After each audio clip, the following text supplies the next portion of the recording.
ఉన్న బంగారాన్ని విడిపించి ఆ రోజు ఆన్లైన్ రేటుకే మేము కొంటాం. Sharma gold company. నమస్కారం, వెల్కమ్ టు సుమన్ టీవీ. నేను గీతాంజలి. ప్రస్తుతం మనతో పాటు ఇస్కాన్ నుంచి ప్రణవానంద ప్రభుజీ ఉన్నారు. ప్రపంచవ్యాప్తంగా ఎన్నో దేశాల్లో ఆ కృష్ణ భగవానుడి లీలల గురించి ప్రవచనాలు చెబుతూ ఎంతో మంది జీవితాల్లో మార్పును తీసుకొచ్చారనే చెప్పుకోవాలి ప్రణవానంద ప్రభుజీ గారు. ఎందుకు అనంటే ఎన్నో బాధలు మేము పడ్డామని, మా జీవితంలో కొన్ని మేము మార్చుకోలేకపోతున్నామని ఇబ్బంది పడేవాళ్ళు కేవలం వారి ప్రవచనాలు విని మార్పు చెందారు. ఆ కృష్ణుడి గురించి ఇంకా బాగా తెలుసుకోగలుగుతున్నారు. అలాంటి వారిని స్టూడియోకి ఆహ్వానించాము. అయితే ఇవాళ మనకున్నటువంటి కొన్ని సందేహాలని గురువుగారి మాటల్లో విని అవి నివృత్తి చేసుకుందాము. అలాగే ఎన్నో పర్వదినాలు కూడా రాబోతున్నాయి ప్రస్తుతం, వాటి గురించి కూడా వారి మాటల్లో విందాం. Hare Krishna Prabhuji. Hare Krishna Mataji. Healthy life style ఉంటేనే కానీ ఇప్పుడున్న పరిస్థితుల్లో మన ఆరోగ్యాన్ని మనం కాపాడుకోలేం. ఇది డాక్టర్ల దగ్గర నుంచి కామన్ పీపుల్ వరకు అందరూ చెప్పే మాటే, కానీ ఆచరించే వాళ్ళు ఎంతమంది అనేది పెద్ద క్వశ్చన్. రకరకాల డిసీజెస్ వచ్చేస్తున్నాయండి. అమ్మో, ఇలాంటి జబ్బులు కూడా ఉంటాయా అనిపించేవి కొన్ని. అంత పెద్ద జబ్బులు కూడా చాలా కామన్గా చూసేస్తున్నాం. అంటే ఉదాహరణ క్యాన్సర్ లాంటివి అంటే క్వైట్ కామన్ అయిపోయాయి. అంటే ఇలాంటివన్నీ కారణం ఏంటంటే మన లైఫ్ స్టైలే ప్రాబ్లం అని చెప్తూ ఉన్నారు. అసలు ఒక హెల్తీ లైఫ్ స్టైల్ మెయింటైన్ చేయాలంటే ఎలా ఉండాలి అనేది ఇప్పుడు ఒక పెద్ద క్వశ్చన్ ప్రభుజీ. అది మేము ముందు ఉంచుతున్నాను. నేను ఒక డాక్టర్ గారి వీడియో చూసాను అనమాట. అందులో పేషెంట్ వచ్చి మాట్లాడుతూ ఉంటే ఆయన బాగా అనలైజ్ చేసి అంటారు, మీకున్నాయి అన్ని కూడా లైఫ్ స్టైల్ డిసీజెస్ అండి. ఈ లైఫ్ స్టైల్ డిసీజెస్ పోవడానికి నేను ఒక ప్రిస్క్రిప్షన్ ఇస్తాను, దాన్ని బాగా చదువుకోండి అని ఒక భగవద్గీత తీసి ఆవిడ చేతిలో పెడతారు. డాక్టర్, నిజంగా డాక్టర్ వీడియో అది. అయితే ఆయన ఏమంటారంటే, కృష్ణుడు చెప్పిన విషయాలు భగవద్గీతలోని ఎవరైతే పాటిస్తారో వాళ్ళకి ఎటువంటి జబ్బులు కూడా అంటే లైఫ్ స్టైల్ డిసీజెస్ రావు అని ఆ డాక్టర్ గారు ప్రిస్క్రిప్షన్ అన్నమాట. ఆ వీడియో లింక్ మీకు పంపిస్తాను, మీరు చూద్దరు. అయితే దాంట్లో ఆశ్చర్యకరమైన విషయం నేను తర్వాత ఆలోచిస్తున్నా, కృష్ణుడు ఏం చెప్పాడు అని. తర్వాత నాకు అర్థమైంది ఏంటంటే, అసలు కృష్ణుడు భగవద్గీతలో చెప్పంది ఏంటి, యుక్తాహార విహారస్య యుక్త చేష్టస్య కర్మసు. కృష్ణుడు చెప్పాడు రెగ్యులేషన్ అనేది చాలా ముఖ్యం. అన్నిటిలో మనకి రెగ్యులేషన్ కావాలి. ఇప్పుడు ఎలా అయిపోయిందంటండి, రాత్రంతా మేల్కొండటం, ప్రొద్దునంతా పడుకోవటం, తర్వాత ఎక్కడ పడితే అక్కడ తినేయటం, ఎవరు పెట్టింది తినేసేయటం, ఏమి రెగ్యులేషన్స్ అంటూ ఏం లేవన్నమాట. మనిషి ఇన్స్టింక్ట్. ఇప్పుడు చూడండి, ఇంతకు ముందు ఏదన్నా మనకి కావాలి అన్నా సరే దానికి ప్రయత్నం చేయాలి. ఇంట్లో నుంచి లేచి ఎక్కడికో వెళ్ళి తీసుకొని రావాలి. ఒకవేళ ఎవరికైనా హోటల్లో తినాలి అనే కోరిక ఉండింది అనుకున్నా అంత దూరం వెళ్ళి ట్రాఫిక్ లో పట్టుకొని తీసుకొని రావాలి. ఇప్పుడు ఏముందండి, స్విగ్గీలో జొమాటోలో ఒక బటన్ నొక్కటం అంతే, మన ఇంటికి వచ్చేస్తుంది.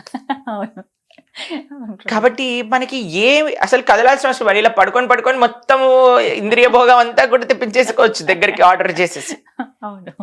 మనకి ఇంకా ఏం కంగారు లేదు. ఇంతకు ముందు ఏదన్నా వండుకో, అయ్యో సామాన్ లేవు, సరేలే సండే రోజు వెళ్ళినప్పుడు మార్కెట్లో తెచ్చుకుంటా. ఇప్పుడు బ్లింకిట్లో జెప్టోలో పెట్టగానే 2 నిమిషాలలో వాడు నువ్వు తాలింపేసే లోపల ఆ ఇంగ్రీడియంట్స్ వచ్చేస్తుంది, వేసేసుకుంటా తెచ్చేస్తున్నాడు. కాబట్టి ఎక్కడ కూడా ఇంత కూడా అయ్యో పాపం అనుకోవడానికే వీలు లేకుండా తయారైపోయింది అనమాట. ఇది కలియుగం అలా ప్రోగ్రెస్ అయిపోతూ ఉంటుంది. కానీ మనం ఒక్క విషయం ఆలోచించాల్సింది ఏంటి అంటే, తాత్కాలిక ఆనందం మనకు కావాలా లేదా శాశ్వతమైన ఆరోగ్యం కావాలా? తాత్కాలిక ఆనందం అందరికీ చాలా టెంప్టింగ్ గా ఉంటుందండి. ఈ క్షణం ఇది చేసేస్తే నాకు అయిపోయింది. కానీ ఎప్పుడైతే మన మనసుకి అలా మనం అలవాటు చేస్తూ పోతుంటామో, అది కోతికి కొబ్బరికాయ ఇవ్వటం అంటారు కదా, అలా తయారవుతుంది అనమాట. మనసు కనిపిస్తుంది, ఓ అచ్చా ఇంత ఈజీయా, వీడికి జస్ట్ కోరిక ఇవ్వటం వాడు చేసేస్తాడులే అని మళ్ళీ మళ్ళీ మళ్ళీ మళ్ళీ మళ్ళీ మళ్ళీ తోలు బొమ్మ అంటారు చూడండి, అలా మనల్ని ఆడిస్తూ ఉంటుంది మనసు. కానీ ఎప్పుడైతే మీరు అన్నారు కదా ఒక లైఫ్ స్టైల్ మెయింటెనెన్స్, అది ఎలా వస్తుంది? Regulation. Early to bed, early to rise, keeps a man healthy, wealthy and wise. ఇవన్నీ మనం చిన్నప్పటి నుంచి నేర్చుకుంటున్నాం. సూర్యోదయం ముందు నుంచి లేవాలి, త్వరగా పడుకోవాలి, ఆ సూర్యాస్తమయం లోపల తినేసేయాలి, ఎంత తొందరగా తినాలంటే అంత మంచి. ఇప్పుడు చూడండి, రాత్రులు 11 o'clock, 12 o'clock నైట్ ఎటువంటి రెగ్యులేషన్స్ లేకపోయింది. ఇప్పుడు అందుకే అన్ని డిసీజెస్, అన్ని రకాల ఇవి అవి అన్ని వచ్చేస్తున్నాయి. చిన్న పిల్లల కంటే అసలు మేము మాట్లాడతాం యూత్ తో, మాకే ఆశ్చర్యం వేస్తుంది. కొన్నిసార్లు వాడికి ఈ ప్రాబ్లం ఏంటి అని ఇంటర్నెట్ లో సెర్చ్ చేయాలి ఫస్ట్ వాడితో మాట్లాడే ముందు. అలా అయిపోయి ఎప్పుడు వినలేదండి మనం. ఒక శారీరక రుగ్మతలే కాకుండా మానసికమైన రుగ్మతలు ఎన్ని పెరిగిపోయాయి చెప్పండి. ఇప్పుడు మెంటల్ హెల్త్ ఇష్యూస్ అని అసలు ఎన్ని ప్రాబ్లమ్స్ అసలు. ఒకళ్ళ ఇంటికి వెళ్ళి వాళ్ళ అమ్మగారు చెప్పిందట, అమ్మ నాకు డిప్రెషన్ చాలా అయిపోయింది, నేనేం చేయాలి అని అంటే వాళ్ళ అమ్మగారు అన్నారట, అక్కడ క్రోసిన్ టాబ్లెట్ పెట్టింది తీసుకో అన్నారట. ఎందుకంటే పెద్దవాళ్ళకి డిప్రెషన్ అంటే ఏంటో తెలియదు, వాళ్ళకి ఏమొచ్చినా సరే క్రోసిన్ వేసేసుకుంటే నయం అయిపోతుంది అనుకుంటారు. ఎందుకంటే ఆ సమయంలో ఇలాంటివన్నీ వినలేదు వాళ్ళు. కానీ ఇప్పుడు వచ్చిన పేర్లు, ఇప్పుడు వచ్చిన ప్రాబ్లమ్స్, మెంటల్ హెల్త్ ఇష్యూస్ కానీ ఫిజికల్ హెల్త్ ఇష్యూస్ కానీ ఎందుకు వస్తున్నాయంటే రెగ్యులేషన్ లేక. దేంట్లో రెగ్యులేషన్ లేదు మనకి. ఫస్ట్ పడుకోవటంలో, నిద్రలో రెగ్యులేషన్ లేదు. 2 ఎక్సర్సైజ్లో రెగ్యులేషన్ లేదు. ఒక బాడీ ఫిజికల్ యాక్టివిటీ అంటూ లేదండి. కరెక్ట్. పడుకోవటం, లేవటం, ఆఫీస్కి వెళ్ళటం, మళ్ళీ వచ్చేయటం, మళ్ళీ టీవీ ముందు కూర్చోవటం, టీవీ ముందే కూర్చొని తింటాం, మళ్ళీ పడుకోవటం. అంతే. 1 పడుకోవటంలో, నిద్రలో లేదు. 2 శారీరక ఎక్సర్సైజ్లో లేదు. 3 తినటంలో లేదు. అది మెయిన్. 4 చూడటంలో, ప్రతి ఒక్క విషయంలో విచక్షణ అనేది కోల్పోతున్నాం. ఏది నాకు మంచి, ఏది నాకు చెడు. తినటంలో ఒక సూత్రం చెప్తాను, జాగ్రత్తగా వినాలి. ఏది పడితే అది, ఎక్కడ పడితే అక్కడ, ఎప్పుడు పడితే అప్పుడు, ఎలా పడితే అలా, ఈ 4 తినకూడదు. అలా అసలు చేయకూడదు తిండి విషయంలో చాలా రెగ్యులేటెడ్గా ఉంటాయి. కానీ ప్రభుజీ తప్పని పరిస్థితులు ఉంటాయి.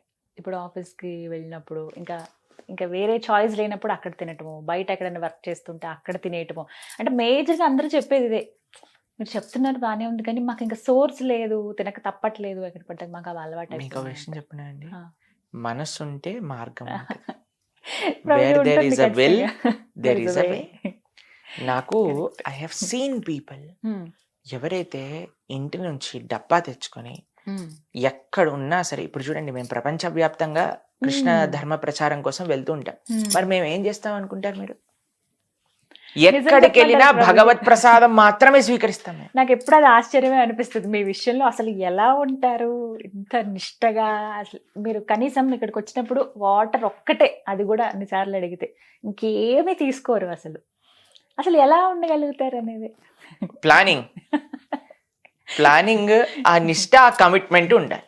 నేను ఈ భగవత్ ప్రసాదం, సాత్విక భగవత్ ప్రసాదం మాత్రమే స్వీకరిస్తాను అని ఉంటే, దాన్ని బట్టి మనకి ఇప్పుడు చూడండి మన మనసు ఏం చేస్తుందో తెలుసా అండి, మనకి దేన్ని ప్రియారిటీ అనుకుంటామో దాన్ని బట్టి మనకి అవకాశాన్ని కల్పిస్తూ ఉంటుంది. నాకు దేన్ని ముఖ్యము అంటామో దానికి మన శరీరం ఆ విధంగా, మన మనసు ఆ విధంగా మనకి ఒక ఆపర్చునిటీ ఇస్తూ ఉంటుంది. మీకు ఒక చిన్న ఎగ్జాంపుల్ చెప్తాను, బాగా అర్థమవుతుంది. మేము ఒకసారి ఒక దగ్గర ప్రసాదం తీసుకుంటున్నాం అనమాట. అయితే చాలా ప్రసాదాలు, చాలా రకరకాల నైవేద్యాలు చేశారు భగవంతుడికి. ఆ రోజు ఏదో ఉత్సవం, అయితే అందరికి పెడుతూ ఉన్నారనమాట. నా పక్కన ఉన్న డివోటీ అన్నారు, అమ్మో నా కడుపు పలిగిపోయేటట్టుంది, ఇంకా నేను ఇంకొకటి తిన్నా సరే నా కడుపు వెళ్ళిపోద్ది, వినాయకుడు లాగా అయిపోద్ది నా పరిస్థితి, అది ఇది అంటున్నారనమాట. అయితే అందరు వస్తున్నారు, ప్రభుజీ ఇది ఒక్కటి తీసుకోండి, ఒకటి లేదు లేదు లేదు అస్సలు వద్దు, నా కడుపు వెళ్ళిపోతుంది అంటున్నారు. తర్వాత ఒక 10 నిమిషాల తర్వాత ఒక ఆయన ఇలా వెళ్తున్నారనమాట, గులాబ్ జాములు పెడుతున్నాడు. నా ప్లేట్లో పెట్టాడు గులాబ్ జామ్. అయితే ఈయన పాపం వద్దు వద్దు వద్దు అన్నాడు కదా అని ఆయన వెళ్ళిపోయాడు. వెళ్ళిపోతే, ఓ ఇక్కడ రా, ఏమైంది అని అంటే, ఏం పెడుతున్నావు? గులాబ్ జాములు. అయ్యో గులాబ్ జామా పెట్టు అని. అదేంటి ప్రభుజీ మీ పేలిపోతుంది అన్నారు, పగిలిపోతుంది అన్నారు అంటే, ఏం లేదు స్వీట్కి పర్వాలేదు అని. అయితే నేను అన్నాను, ఏమైంది ప్రభుజీ అలా అంటే స్వీట్కి వేరే కోటా ఉంది ప్రభుజీ కడుపులో, దానికోసం ఏం పర్వాలేదు. ఎందుకు? మనకి ఇష్టం కాబట్టి. మనకి ఏదైతే ఇష్టం అనుకుంటామో, మనం ఏదైతే ఇంపార్టెంట్ అనుకుంటున్నామో దానికి మనము ఆపర్చునిటీ ఇస్తున్నాం కదా.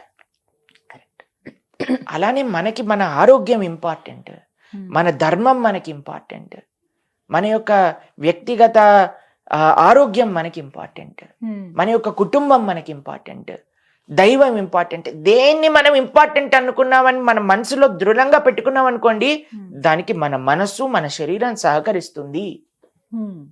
మన సంకల్ప బలం లేదంతే, అదే లోపం అంటారు. కాబట్టి మీరు గట్టి సంకల్పం ఉండాలి. ప్రభుజీ మనం యాక్చువల్గా ఎట్లాగైనా సరే ఈ లైఫ్ స్టైల్ బ్యాలెన్సింగ్ చేయాలి. 8-8-8 ఇది సూత్రం అండి. 8 ఫర్ బాడీ, 8 గంటలు శరీరానికి ఇవ్వాలి, 6 గంటలు నిద్ర, 1 గంట ఎక్సర్సైజ్, ఇంకో గంట తినటం, వీటిలలో అన్నిట్లో ఒకటి. 8 ఫర్ బాడీ, 8 ఫర్ వర్క్. ఇప్పుడు మనము 9 to 5 జాబ్ అంటే 8 అవర్సే కదండి. 8 to body, 8 to work, and ఇంకొక రెస్ట్ ఆఫ్ 8 అవర్స్ ఉన్నాయి కదండి. దాన్ని ధర్మం కోసం, దైవం కోసం, కుటుంబం కోసం, సమాజం కోసం డివైడ్ చేసుకుని మనం ఇలా కానీ మనం బ్యాలెన్స్ చేయండి, ఆనికంటే ఆనందం ఇంకోటి ఉండదండి. ఎప్పుడు ఎవరిని మన జీవితంలో ఇది అది అని అసలు కంప్లైంట్సే రావు, ఎందుకంటే మనం ప్రపంచాన్ని చూస్తాం కాబట్టి. ఇప్పటి వరకు మనం ఒక కకూన్లో మనం ఇలా నేను ఇది చేయలేకపోతున్నా, నాకు ఈ ప్రాబ్లం ఉంది, నాకు ఆ ప్రాబ్లం, నన్ను అలా అన్నారు, నిన్ను ఇలా అన్నారు. ఇది కాకుండా ప్రపంచంలో సేవ చేయడానికి వెళ్ళినప్పుడు, ఒకళ్ళని అర్థం చేసుకోవడానికి ప్రయత్నం చేసినప్పుడు, మన కంఫర్ట్ జోన్ దాటిన ప్రయత్నం చేసినప్పుడు అప్పుడు అన్నీ సెటిల్ అవుతాయండి.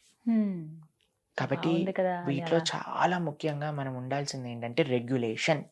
Regulation in sleeping, regulation eating, regulation in ప్రతి ఒక్కటి మన ప్రపంచంలో ఏదైతే మన ఇంద్రియాలని వదిలేకుండా రెగ్యులేట్ చేయడం అన్నమాట. కాబట్టి ఇది చాలా ముఖ్యం. అంత ఈజీ పద్ధతి కాదండి. ఇంద్రియాల్ని అవి గుర్రాల్లాగా పరిగెత్తుతూ ఉంటాయి, కంట్రోల్ చేసుకోవటం. కానీ వాటిని పగ్గాలు పట్టి ఆపే ప్రయత్నం ఎవరు చేశారు? అర్జునుడి యొక్క రససారథిగా కృష్ణుడు చేశాడు. కాబట్టి ఆ కృష్ణుడి యొక్క శరణు, అందుకే ఆధ్యాత్మిక సాధన.